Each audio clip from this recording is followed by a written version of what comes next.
Bow, bow, bow.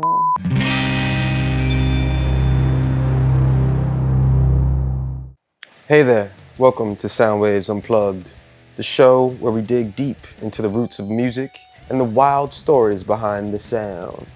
See, last night we watched history. We watched Ozzy Osbourne, the Prince of Darkness himself, sit in a chair on stage and deliver a performance so raw, so passionate, so real, it nearly brought me to tears. But the man couldn't stand, but somehow he stood tall, voice still intact, eyes as wild as ever, singing every word like it was 1970 all over again. And somehow, sitting in that chair, he gave us the most Ozzy farewell show a farewell show could ever be. It wasn't just a concert, it was a moment, a goodbye, a thank you, a war cry. So today we're paying tribute to Black Sabbath, the band that took rock and made it heavy, that turned fear into power and doom into beauty. We'll tell the story of how 4 working class kids from Birmingham accidentally created metal, rewrote the rules of rock and built a legacy that still echoes louder than ever. Let's crank the gain and enter the void. Birmingham, England. Not exactly a glamorous birthplace for rock legends. More like smoke, soot, and steel. The kind of place where your dreams either die young or turn into something loud enough to escape the noise. See, before they were Black Sabbath, they were just 4 kids from Birmingham. Tony Iommi, the stoic guitar wizard who'd lost the tips of 2 fingers in a factory accident. Geezer Butler, the introspective bassist with a love of horror and mysticism. Bill Ward, a jazz-influenced powerhouse on the drums. And then there was Ozzy Osbourne, the local misfit with a voice that cut through smoke like a siren. See, at the time, Tony Iommi worked in a sheet metal factory. And on his last day before going full-time into music, he sliced off the tips of 2 fingers in an industrial accident. A guitarist losing his fingertips sounds like a tragic ending. But for Iommi, it was the beginning of something heavier. To keep playing, he detuned his guitar to make the strings looser, and he used homemade plastic thimbles for his fingertips. The result? A darker, sludgier, never-before-heard sound. Add Bill Ward on the drums, Geezer Butler on the bass, and then this wild-eyed frontman named Ozzy Osbourne, and something clicked. So here's how it all started.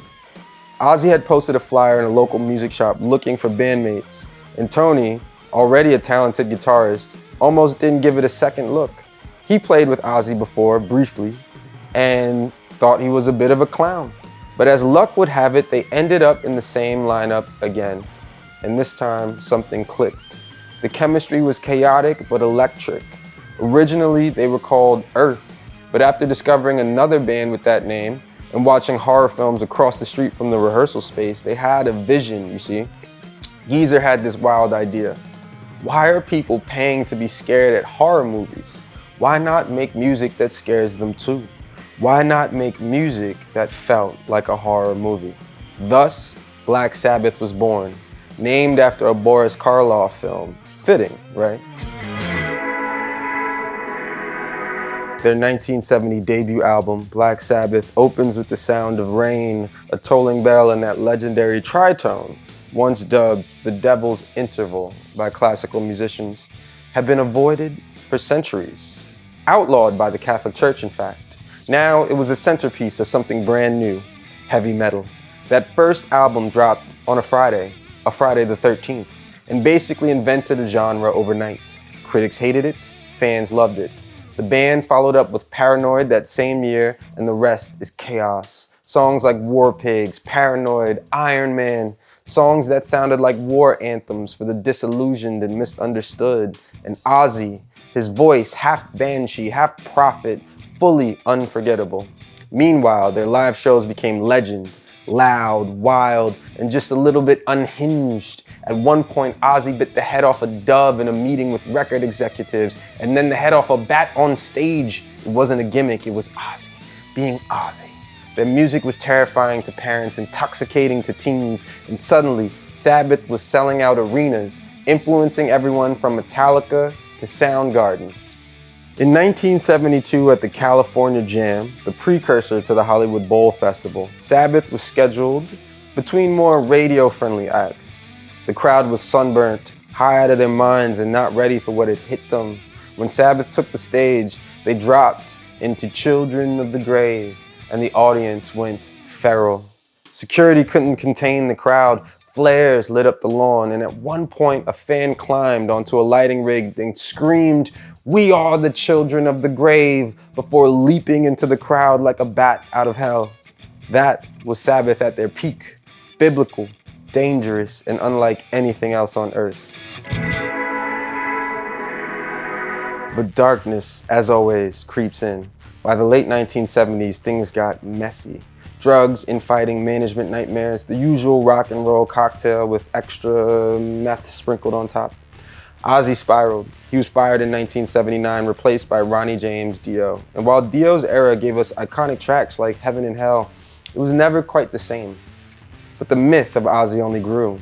Biting the head off a bat, snorting ants on tour with Motley Crue, that MTV reality show where we learned that he couldn't figure out the television remote. Throughout it all, that voice, trembling, weirdly majestic, always cut through. Ozzy's solo career exploded with help from guitar prodigy Randy Rhoads until his untimely tragic death in 1982. But Ozzy kept going. Albums like Blizzard of Oz, Diary of a Madman, they kept him relevant, unpredictable, and unforgettable.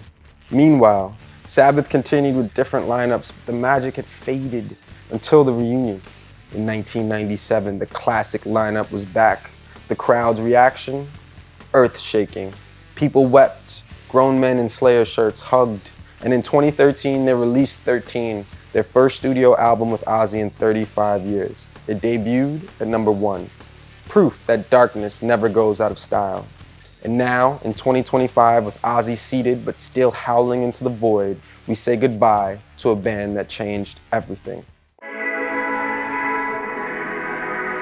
Watching Ozzy last night in that chair, flanked by Tony and Geezer, it wasn't just nostalgia, it was a miracle.